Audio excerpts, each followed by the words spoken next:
Ya mirsa, Kampung Kumuh di bantaran Kalijangkung, Kota Mataram disulap menjadi kampung wisata. Keunikan dari kampung wisata ini selain dari warna-warni catnya, juga dilengkapi dengan pernak-pernik lukisan dengan ornamen yang terbuat dari sampah. Kampung Wisata Kreatif Sampah Terpadu atau biasa dikenal dengan Kawis Krisan berada di Kampung Selaparan, Kelurahan Banjar, Kota Mataram menjadi salah satu kampung wisata yang dicat warna-warni dengan ornamen-ornamen yang terbuat dari sampah. Kampung ini dulunya merupakan kampung kumuh karena terletak di bantaran Sungai Kalijangkung, Kota Mataram. Kini telah diubah menjadi kampung wisata dengan cat warna-warni dan lukisan di sepanjang tembok serta dihiasi ornamen yang terbuat dari sampah. Kampung Kawis Krisan memiliki 6 sektor lokasi yang akan memberikan pengajaran mulai dari painting gate, bank sampah, fishing area, taman pintar, road wisata, dan rumah kompos sebagai pengajaran edukasi bagi sejumlah wisatawan.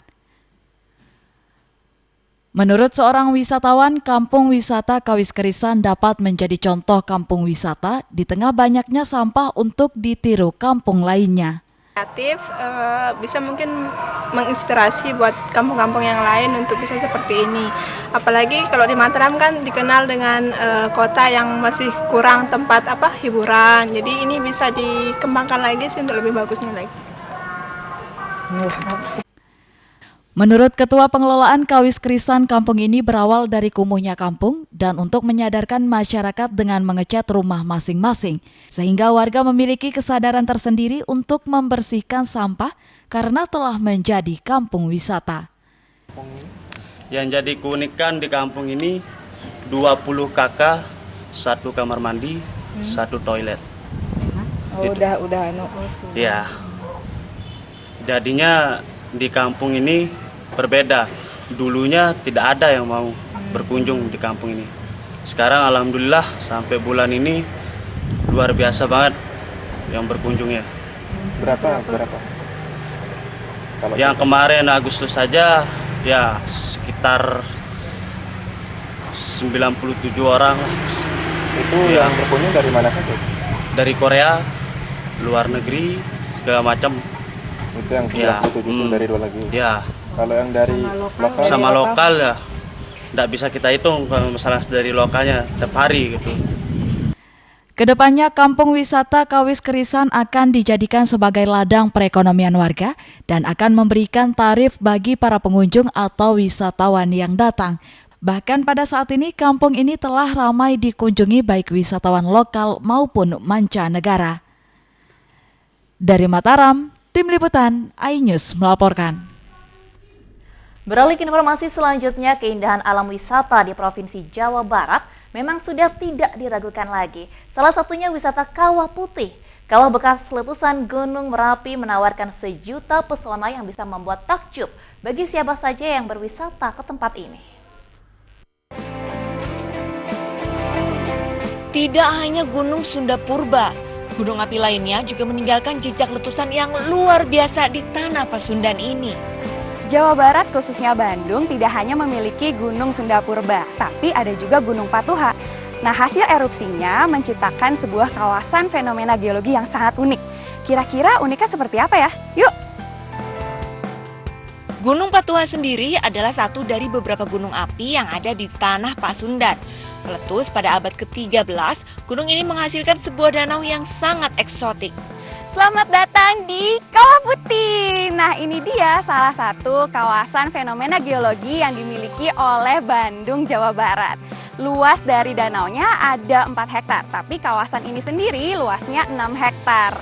Danau ini berada di ketinggian kira-kira 2.400 meter di atas permukaan laut. Ini keren banget dan unik banget, kayaknya dari sana lebih keren lagi. Kawah Putih sudah terkenal hingga ke pelosok negeri. Terletak di Ciwidey, Kabupaten Bandung, Kawah Putih terbilang sebagai primadona wisata Bandung Selatan.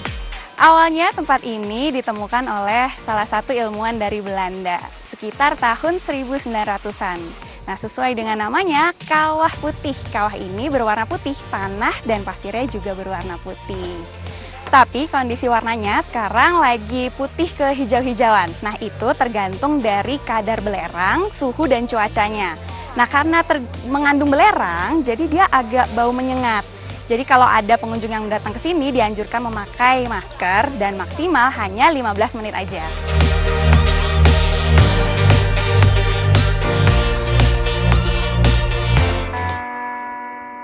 Ya, bau belerang bagaikan ucapan selamat datang saat mengunjungi tempat ini. Kawah putih merupakan sebuah kawah yang tergolong ke dalam kawah Solfatara dan Fumarola. Kawah Solfatara dicirikan dari bau belerang yang dihasilkan oleh kawah berbau busuk seperti kentut. Sedangkan kawah Fumarola dicirikan dengan adanya mata air yang panas pada kawah ini. Setelah 15 menit berada di dalam area kawah, saya menikmati kawah putih dari ketinggian. Ya, sebuah gardu pandang. Spot ini adalah tempat bagi para pengunjung yang ingin melihat keindahan kawah putih dari ketinggian tanpa harus mencium bau yang terlalu menyengat dari kawah. Wah, dari ketinggian ternyata pemandangannya lebih keren lagi. Makin siang, makin banyak pengunjung yang datang ke sini untuk foto-foto dan sekedar melihat pemandangan.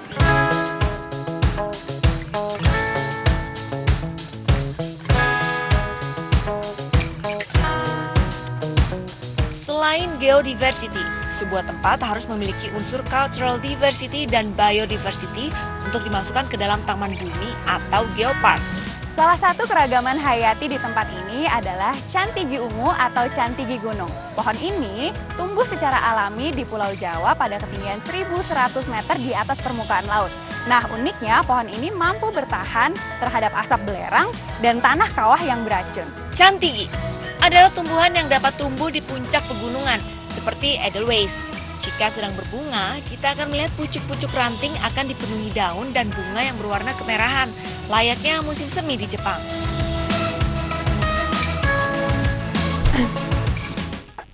Gelar musyawarah wilayah ke-6 untuk pemilihan Ketua Pancasila wilayah NTB diharapkan pemuda Pancasila dapat menjaga kesatuan persatuan masyarakat NTB dengan menjaga nilai luhur Pancasila.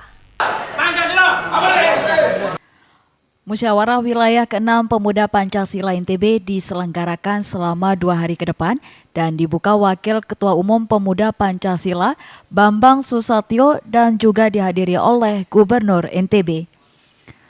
Organisasi Pemuda Pancasila berdiri tahun 1959 dan tersebar di seluruh provinsi di Indonesia. Dalam sambutannya, Wakil Ketua Umum Pemuda Pancasila menjelaskan 4 pilar MPR RI yang perlu disosialisasikan untuk semua kalangan termasuk pemuda Pancasila. Selain itu juga Bambang Susatyo juga mengingatkan betapa pentingnya generasi penerus pemuda Pancasila dalam menjaga kedaulatan bangsa dengan menjaga nilai leluhur Pancasila sebagai acuan kehidupan berkemanusiaan. Harapan saya, siapapun nanti yang terpilih harus mampu mengakomodir yang lain-lain dan harus mampu membantu kepala pemerintahan daerah sini, Pak Gubernur, untuk menjaga ketertiban dan keamanan. Menjaga jangan sampai ada pihak-pihak yang sengaja mengayal dari grup menjelang pemilu ke depan. Apalagi situasi hari ini, di mana di tengah-tengah situasi ekonomi yang makin sulit dan potensi ancaman adanya gesekan sosial, ini juga harus kita waspadai bersama. Potensi kenaikan harga-harga bahan pokok, potensi daya beli masyarakat atau daya beli rumah tangga yang semakin menurun, ini akan mendorong terjadinya gesekan sosial di antara kita. Tapi saya yakin dan percaya masyarakat NTB di bawah pimpinan Gubernur kita mampu menjaga guyuban, kekompakan, dan mampu mendorong kegotong royongan yang luar biasa. Bambang Susatyo juga berharap dengan diadakannya musyawarah wilayah pemuda Pancasila, nantinya akan terpilih Ketua Pemuda Pancasila NTB yang dapat menjaga persatuan dan kesatuan masyarakat Provinsi NTB, menjaga toleransi dan pererat antar beragama. Ratusan pemuda Pancasila NTB ikut menghadiri pembukaan musyawarah daerah ke-6. Dari Mataram, Vinka Andini, iNews melaporkan. Informasi kami tadi sekaligus menutup perjumpaan kita kali ini dalam iNews NTB. Saya Vita Widya beserta seluruh kru yang bertugas mohon pamit undur diri. Terima kasih atas kebersamaan Anda dan sampai jumpa.